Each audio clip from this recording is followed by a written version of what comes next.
حیدر کی اٹینڈنٹ جب تانیہ سے کہتی ہے کہ حیدر کو بہت تیز بخار ہے، آپ جلدی زاویار صاحب کو کال کر کے بلائیں تاکہ حیدر کو ہاسپٹل لے جایا جا سکے، تو تانیہ الٹا اٹینڈنٹ کو ہی ڈانٹ دیتی ہے کہ تم کیا ہر آئے دن حیدر کی طبیعت کو لے کر بیٹھ جاتی ہو؟ ذرا سا بچہ تم سے نہیں سنبھالا جاتا؟ ہلکا سا بخار ہے نا، اسے ٹھنڈی پٹیاں کرو، خود ہی ٹھیک ہو جائے گا۔ اور زاویار کو حیدر کے بخار کے بارے میں بتانے کی بالکل کوئی ضرورت نہیں ہے۔ تانیہ سوچتی ہے کہ اتنی مشکل سے اس در نایاب کو زاویار کی زندگی سے نکالا تھا، لیکن یہ حیدر ہے جو اب زاویار کی ساری توجہ حاصل کر رہا ہے، جبکہ تانیہ اپنے اور زاویار کے درمیان کسی تھرڈ پرسن کو برداشت ہی نہیں کر سکتی، چاہے وہ یہ معصوم سا چھوٹا سا بچہ حیدر ہی کیوں نہ ہو۔ اسی لیے جب زاویار گھر آتا ہے تو تانیہ کہتی ہے کہ زاویار، حیدر اکثر و بیشتر بیمار رہتا ہے، مجھے لگتا ہے کہ اسے اس کی ماں کے حوالے کر دینا چاہیے،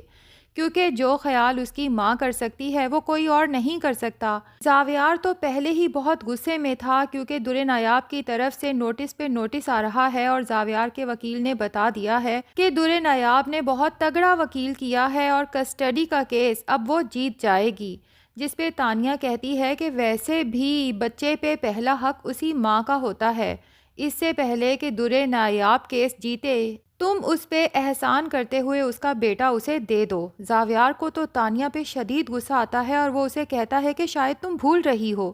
میں نے تم سے شادی کا فیصلہ حیدر کی وجہ سے ہی کیا تھا، کیونکہ تم نے کہا تھا کہ تم حیدر کا ماں کی طرح خیال رکھو گی، اور اگر تانیہ تمہاری یہ ذہنیت ہے تو آئی ایم سوری، پھر مجھے تم سے یہ منگنی توڑنی پڑے گی۔ تانیہ تو ایک دم سے پریشان ہو جاتی ہے اور زاویار کو ریلیکس کرنے کی کوشش کرتی ہے کہ میں نے تو محض ایک بات کی تھی، ورنہ حیدر جتنا تمہیں پیارا ہے اتنا ہی مجھے بھی پیارا ہے، میں اس کا ایک ماں بن کے ہی خیال رکھوں گی۔ لیکن تانیہ فیصلہ کر چکی ہے کہ حیدر کو بھی اس کی ماں کی طرح یہاں سے نکالنا ہی ہوگا، اور اس کے لیے وہ پھر سے جمیلہ کا استعمال کرتی ہے۔ جمیلہ سے کہتی ہے کہ مجھ سے حیدر کی حالت دیکھی نہیں جاتی، بیچارہ ماں کے ہوتے ہوئے بھی اپنی ماں کے لیے کیسے تڑپتا ہے، اور جمیلہ کو تو ویسے ہی اب حیدر کا بہت احساس ہے، ساتھ میں در نایاب کا بھی، تو فوراً تانیہ سے کہتی ہے کہ میرا بس چلے تو میں تو فوراً حیدر کو در نایاب بی بی کے حوالے کر دوں، لیکن چونکہ میں ایک نوکر ہوں تو میری بھلا کیا مجال، جس پہ تانیہ کہتی ہے کہ جمیلہ، میں اس نیک کام میں تمہارا ساتھ دینا چاہتی ہوں،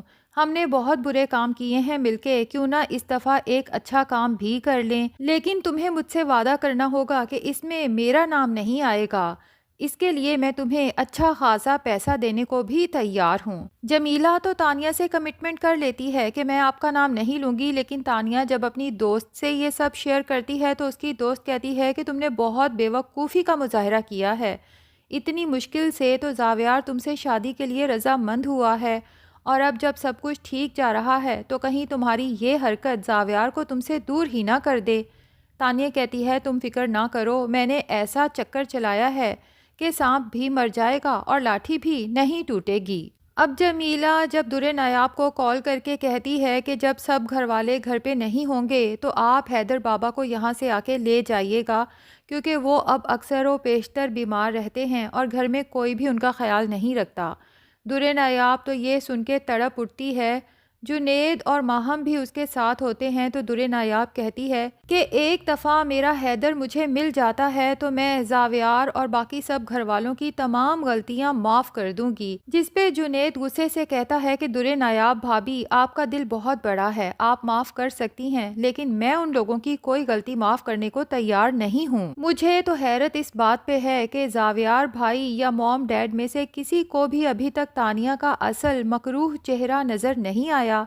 جس نے ہم سب کی زندگیاں برباد کر دیں، ہم سب کے رشتے توڑوا دیے۔ اس عورت نے تو میرا شادی جیسے رشتے سے بھی اعتبار اٹھا دیا ہے، اب میں کبھی زندگی میں کسی اور سے شادی کرنے کے بارے میں سوچ بھی نہیں سکتا۔ اب جنید جب یہ بات کرتا ہے تو ماہم بھی وہیں پر موجود ہوتی ہے، تو ماہم جنید کی یہ بات سن کے فوراً اسے سمجھانے پر تل جاتی ہے کہ آپ کو اتنا مایوس نہیں ہونا چاہیے اور نہ ہی اپنے بارے میں اتنا بڑا فیصلہ کرنا چاہیے، دنیا میں سب عورتیں تانیہ جیسی نہیں ہوتی، اچھی عورتیں بھی موجود ہیں جو زندگی کو خوشگوار بنا دیتی ہیں، اور یہ تو ہمیں پتہ ہی ہے ناظرین کہ ڈرامے کے اینڈ میں جنید اور ماہم کی شادی تو ہونی ہی ہے۔ بہرحال دوسری طرف غضنفر اور نگار بہت پریشان ہوتے ہیں جبکہ تانیہ بھی ان کے پاس موجود ہوتی ہے۔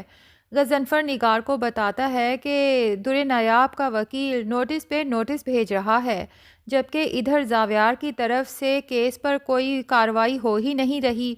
مجھے تو یہ ڈر ہے کہ تیسرے نوٹس کے بعد وہ FIR کٹوا سکتے ہیں، جس کے بعد قانون کے خلاف جا کے بچے کو اپنے قبضے میں رکھنے پہ زاویار کو اریسٹ بھی کیا جا سکتا ہے۔ تو غضنفر صاحب تانیہ سے کہتے ہیں میں نے فیصلہ کر لیا ہے اور اب یہ بہت ضروری بھی ہے کہ تمہاری اور زاویار کی جلد سے جلد شادی کر دی جائے اور تم دونوں حیدر کو لے کے as soon as possible ملک سے باہر چلے جاؤ۔ تانیہ سوچتی ہے کہ زاویار کے ساتھ ملک چھوڑ کے تو میں بھی جانا چاہتی ہوں، بھلا شادی کے بعد میں ان بڈھے ساس سسر کے ساتھ تو کم سے کم نہیں رہوں گی، لیکن حیدر کو اپنے ساتھ لے جانے کی غلطی بھلا میں کیسے کر سکتی ہوں؟ اسی لیے فوراً کمرے میں جاتی ہے اور جمیلہ سے کہتی ہے کہ تمہاری در نایاب سے بات ہو گئی،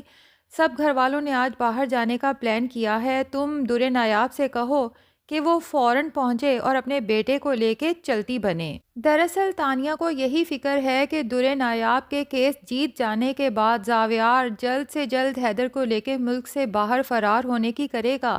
لیکن اس سے پہلے ہی تانیہ حیدر کو زاویار کی زندگی سے دور کرنا چاہتی ہے۔ تو ناظرین لگتا تو یہی ہے کہ در نایاب تو حیدر کو لے کے چلی جائے گی، لیکن جب زاویار کو یہ سب پتہ چلے گا تو وہ تو گھر پہ ایک ہنگامہ کھڑا کر دے گا اور تانیہ اپنی جان چھڑانے کے لیے اس جمیلہ کو ہی پھنسا دے گی کہ سب کیا دھرا اس کا ہے، جس کے بعد اب جمیلہ بھی تانیہ کا کوئی راز نہیں رکھے گی،